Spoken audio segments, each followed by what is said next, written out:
এক ছিল নীল সাগরের কূলে এক প্রাচীন ও সুন্দর রাজ্য, যার নাম ছিল শান্তিপুর।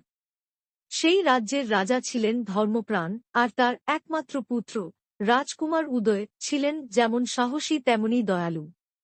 উদয় প্রায়শই ঘোড়ায় চেপে সমুদ্রের ধারে বেড়াতে যেতেন। সমুদ্রের বিশালতা আর গভীরতা তাকে সবসময় টানত। রাজকুমার উদয়ের মন ছিল স্বাধীন, রাজবাড়ির চার দেয়ালের ভেতরে তার মন টিকত না। এই সাগরের গভীরে এক স্ফটিকের মতো স্বচ্ছ প্রাসাদে বাস করত এক দল জলপরী। তাদের রানী ছিলেন অত্যন্ত দয়ালু। রানী জলপরীর একমাত্র কন্যা জলকুমারী নীলা ছিল রূপে গুণে অতুলনীয়া।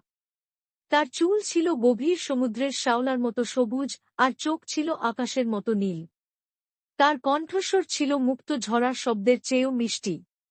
পৃথিবীর মানুষ সম্পর্কে তাদের রাজ্যে অনেক পুরনো গল্প প্রচলিত ছিল, যার বেশিরভাগই ছিল সতর্কবাণী। বলা হতো, মানুষের ভালোবাসা জলপরীর জন্য অভিশাপ নিয়ে আসে। তবু নীলার মন সবসময় মানুষের পৃথিবীর দিকে উঁকি দিত। একদিন পূর্ণিমার রাতে, যখন সমুদ্রের জল চাঁদের আলোয় ঝলমল করছিল, জলকুমারী নীলা সাহস করে জলের ওপর ভেসে উঠল। সে দেখল, রাজকুমার উদয় তার ঘোড়া থেকে নেমে বালির ওপর বসে বাঁশি বাজাচ্ছেন। উদয়ের বাঁশির সুর ছিল করুণ, যেন কোনো গভীর দুঃখ বা এক অজানা আকাঙ্ক্ষা তাতে লুকিয়ে আছে। সেই সুর নীলার কানে গিয়ে লাগল এক অচেনা মায়াজাল বুনে। নীলা মন্ত্রমুগ্ধের মতো জলের ওপর স্থির হয়ে রইল। রাজকুমার উদয় যখন চোখ তুলে চাইলেন, তিনি দেখলেন জলের ওপর এক অপার্থিব সৌন্দর্যের ঝলক। কিন্তু পরক্ষণেই নীলা জলের গভীরে তলিয়ে গেল। রাজকুমারের মনে হল, তিনি যেন এক স্বপ্ন দেখলেন। এরপর থেকে রাজকুমার উদয় প্রতিদিন সেই জায়গায় বাঁশি বাজাতে আসতেন, আর জলকুমারী নীলা প্রতিদিন গোপনে জলের ওপর ভেসে উঠত তাকে দেখার জন্য। একদিন সাহস করে নীলা জলের কিনারায় এল। উদয় তাকে দেখে প্রথমে বিশ্বাস করতে পারলেন না। নীলা তার মিষ্টি স্বরে বলল, আপনি এত সুন্দর করে বাঁশি বাজান, রাজকুমার।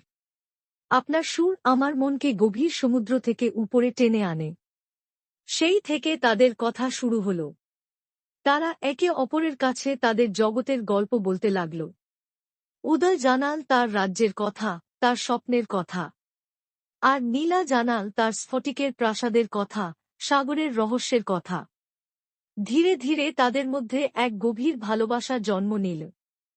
কিন্তু তাদের এই ভালোবাসার পথ সহজ ছিল না। জলকুমারী নীলার মা, রানী জলপরী, একদিন জানতে পারলেন তার